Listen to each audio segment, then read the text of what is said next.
Nagbabala si Pangulong Vladimir Putin noong Martes sa Estados Unidos laban sa pagtatangkang malampasan ang Moscow sa Asya habang nagsagawa ng magkasanib na ehersisyo ang mga barkong pandigma ng Russia at China bilang bahagi ng pinakamalaking pagsasanay ng hukbong dagat ng Russia mula noong panahon ng Soviet.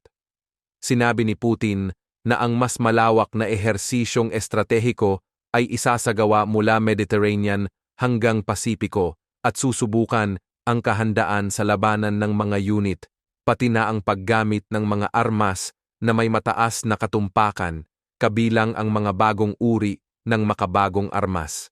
Kasama rin daw sa mga ehersisyo ang mga aral na natutunan mula sa digmaan ng Russia sa Ukraine. Binanggit ni Putin sa mga opisyal ng militar sa isang pahayag na ipinalabas sa telebisyon na binibigyang pansin daw nila ang pagpapatibay ng kooperasyong militar sa mga kaibigang bansa. Dagdag pa niya, mahalaga daw ito lalo na sa harap ng tumataas na tensyon sa geopolitika sa buong mundo. Ayon sa kanya, sinusubukan ng Estados Unidos na mapanatili ang kanilang global na dominasyon sa larangan ng militar at politika sa anumang paraan. Ayon kay Putin, dapat maging handa ang Russia sa anumang mga pagbabago at patuloy nitong palalakasin ang mga puwersa ng hukbong dagat, kasama na ang kanilang bahagi na may kinalaman sa mga sandatang nuklear sa harap ng isang kompetisyon sa armas na, ayon sa kanya, ay pinapalakas ng Estados Unidos. Sinabi rin niya na sa ilalim ng dahilan ng paglaban sa umano'y banta mula sa Russia at pagpigil sa China, pinapalakas ng Estados Unidos at ng mga kaalyado nito ang presensyang militar malapit sa kanlurang border ng Russia, sa Arctic at sa rehiyon ng Asia-Pacific. Sinabi din niya na hayagan ng ipinapahayag daw ng Estados Unidos at ng mga kaalyado nito ang kanilang plano na maglagay ng mga missile na may katamtaman at maikling saklaw sa tinatawag nilang mga forward zones. Sinasabi naman ng Estados Unidos na ang kanilang mga alyansa sa Pasipiko, tulad ng pakikipagtulungan sa Britain at Australia, ay naglalayong palalimin ang kooperasyong militar upang isulong ang katatagan sa rehiyon. Noong nakaraang taon, inihayag ng Amerika ang isang pinagsamang plano na magbibigay sa Australia ng mga submarinong nuklear mula sa unang bahagi ng dekada 2030 upang kontrahin ang ambisyon ng China sa rehiyon ng Indo-Pacific. Sinabi ni Putin na sa pamamagitan daw ng mga agresibong hakbang, sinusubukan daw ng Estados Unidos na makakuha ng makabuluhang advantage sa militar. Sa gayon ay sinisira daw ang umiiral na arkitektura ng seguridad at balanse ng kapangyarihan sa rehiyon. Bagamat sinisisi ni Putin ang Estados Unidos sa umano'y pagwasak ng seguridad at balanse ng kapangyarihan sa rehiyon, malinaw na siya mismo ang tunay na sanhi ng panganib. Ang kanyang mga aksyon, mula sa malawakang pagsasanay militar hanggang sa agresibong pakikipagtulungan sa China, ay nagpapakita ng intensyon na palawakin ang impluwensya ng Russia at magdulot ng destabilization. Ang mga ganitong hakbang ay hindi nagtataguyod ng kapayapaan, kundi nagpapalala sa tensyon at nagdudulot ng panganib sa seguridad hindi lamang ng Asia-Pacific, kundi pati na rin ng buong mundo. Ang mga pagsasanay kasama ang China ay bahagi ng mas malaking ehersisyong militar ng Russia na tatagal hanggang Setyembre 16 sa mga karagatan ng Pasipiko at Arctic, gayon din sa Mediterranean, Baltic at Caspian Seas.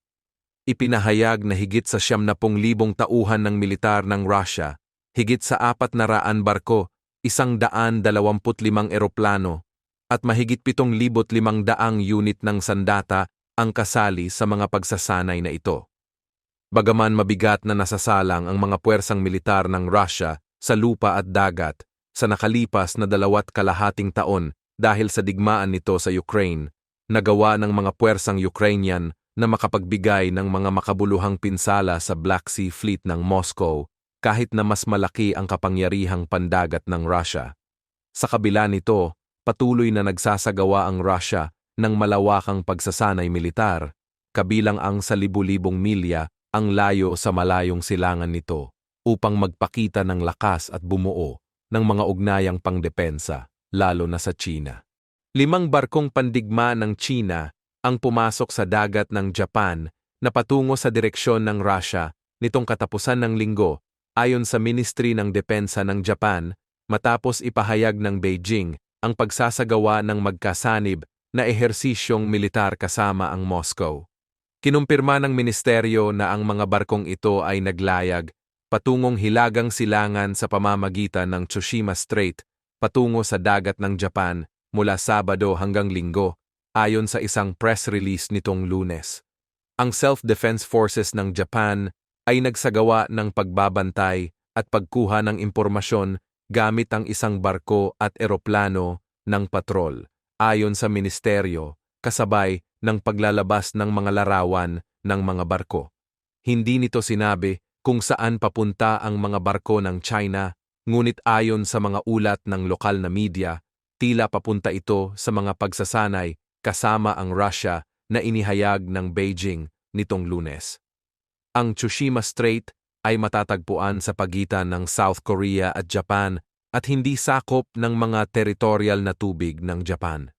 Hindi nagbigay ng eksaktong petsa ang Beijing para sa ehersisyo sa himpapawid at paligid ng dagat ng Japan at dagat ng Okhotsk, malapit sa baybayin ng Russia, at sinabi lamang na magaganap ito ngayong buwan. Ang lumalaking kapangyarihan sa ekonomiya at militar ng China, pati na rin ang pagiging agresibo nito sa mga alitan sa teritoryo, kamakailan lang sa Pilipinas, ay nagdulot ng pagkabahala sa Estados Unidos at mga kaalyado nito.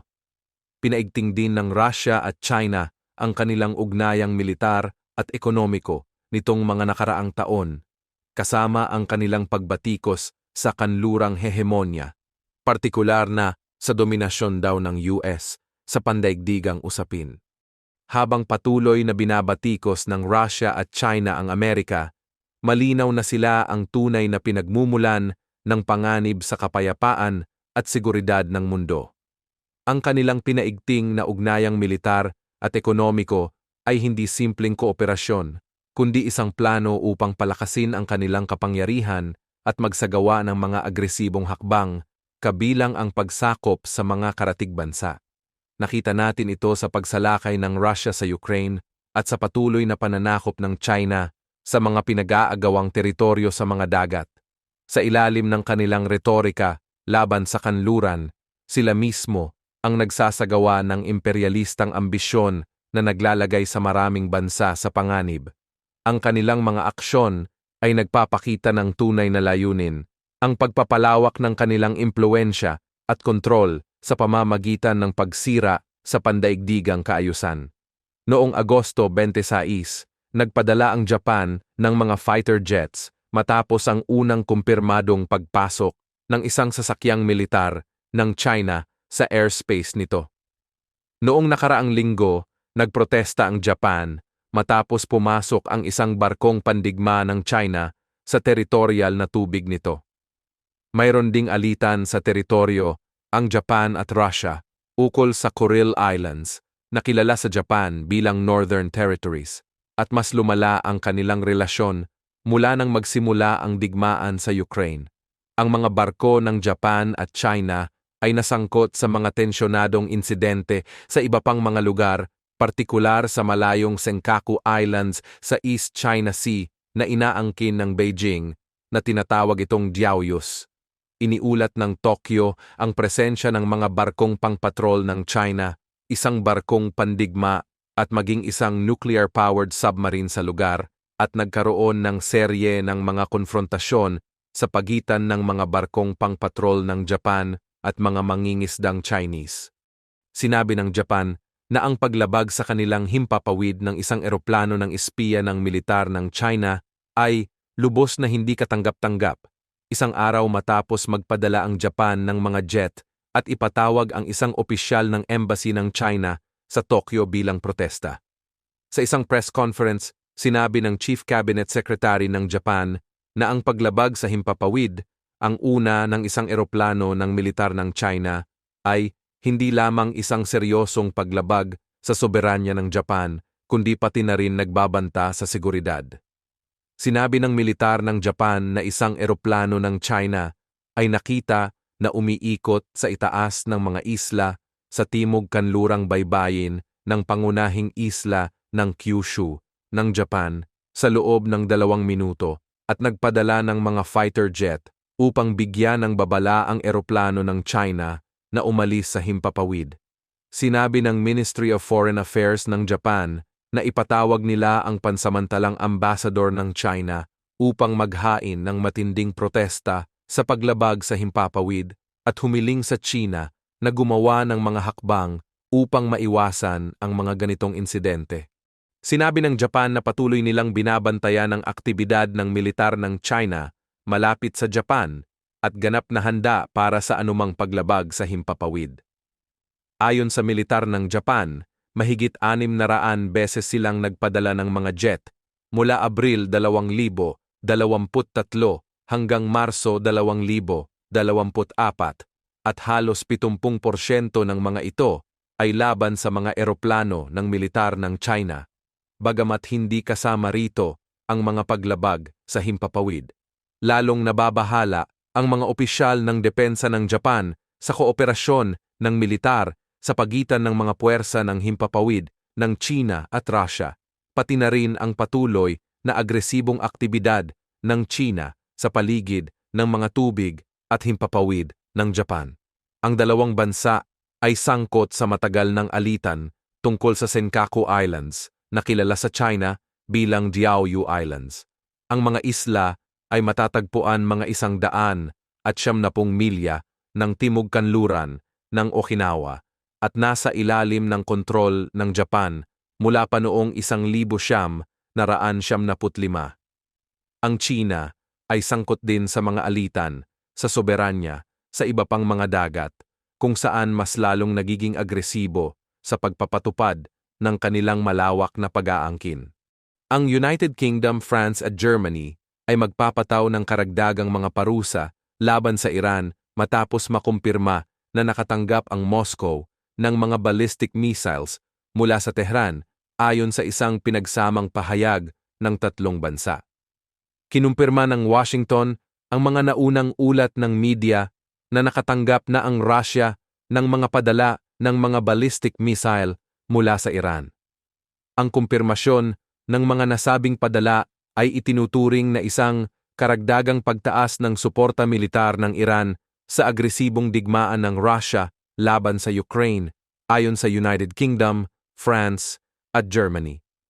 Ang 3 bansa ay nagsabi na malinaw nilang ipinaalam parehong pribado at publiko na magkakaroon sila ng mga bagong hakbang laban sa Iran sakaling mangyari ang mga paglipat ng armas.